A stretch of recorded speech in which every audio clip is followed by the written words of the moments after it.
Il se savait dans le viseur de ses concurrents, alors Emmanuel Macron apparaît tous les coups, sans jamais se démonter.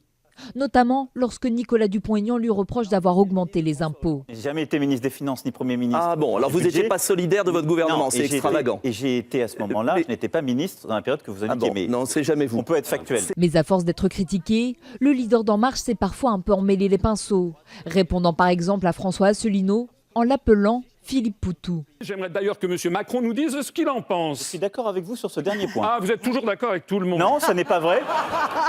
Ça, Monsieur Poutou, vous pouvez reprendre les éléments de langage de certains autres. Emmanuel Macron sur la défensive, mais aussi à l'attaque.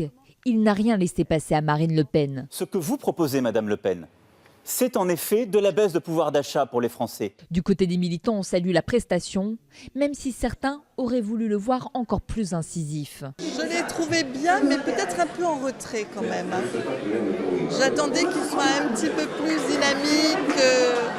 C'est pas lui qui crève l'écran. Je pense vraiment pas que ce soit un format qui permette de laisser la place aux idées. Emmanuel Macron a pourtant réussi à se faire entendre, car selon notre sondage d'après-débat, son programme a été jugé le meilleur par les téléspectateurs.